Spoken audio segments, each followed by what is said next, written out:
there are several quite large multilateral free trade agreements under discussion. And we'll look at briefly at 3 of them.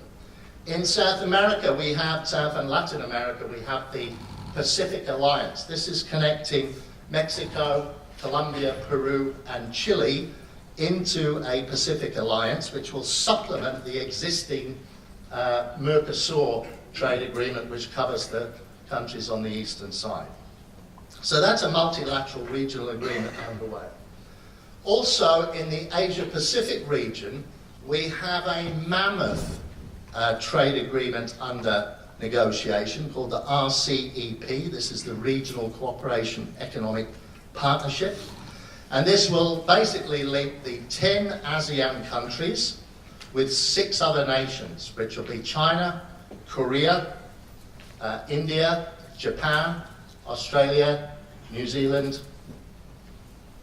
and another one. And that will represent more than half the world's population. RCEP, it's due to make accelerated progress in the next 12 to 18 months. In the African subcontinent, we've got one called the Tripartite Agreement, which is plugging together 3 existing regional agreements. This will embrace these 3 agreements, the COMESAT, the SADC, and the EAC, for a combined population of around 600 million people and GDP of over $1 trillion.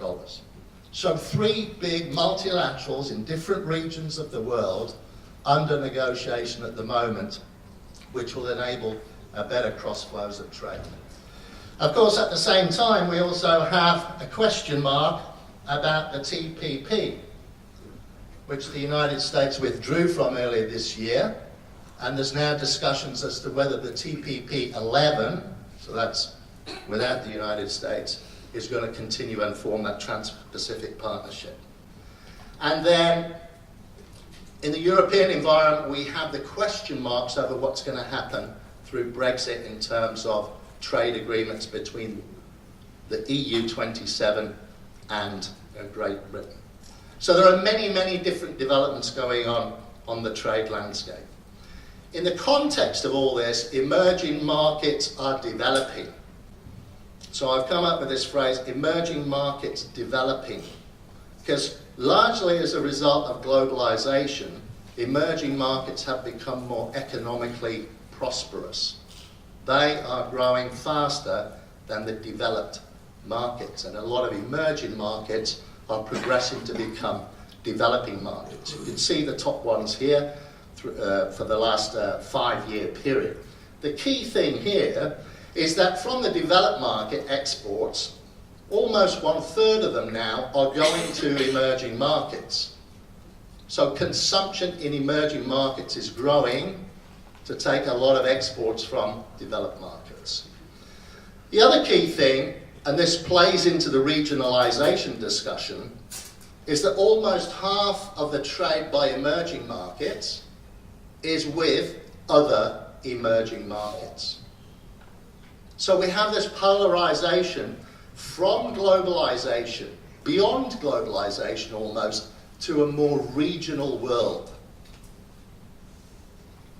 Let's have a look at that, at how it plays out in the 3 key regions. All of these have established trade agreements in place. We have the North America Free Trade Agreement until Mr. Trump changes it. And what we have here is we plot the trade within this region, which here is $5.6 trillion. How much of it, in a percentage, is within the region trade, which is the blue bar here. So 42% of trade here is within here. How much of the trade is with China, which is obviously the major trading nation for many countries, in this case 13%, and the rest of it, which is trade outside of, in this case, the North America Free Trade Agreement, that is not with China, which is another 45%. So 42% of trade within the North American Free Trade Agreement region is internal intra-region trade. If we then look to the Asia region, if we focus on the ASEAN free trade agreement, which is the 10 ASEAN nations. We'll hear more about that later on. 24%, sorry, I got ahead of myself there. 24% in ASEAN, let me go back. 24% of ASEAN trade is within ASEAN. That's the 10 member nations trading amongst themselves. A further 15% is with mainland China. And then the rest of it, 60-odd%, is the rest of the world. Okay. And then when we look at the European environment, so this is the EU 28, for the time being keeping Britain in there. This is an $11.8 trillion of trade.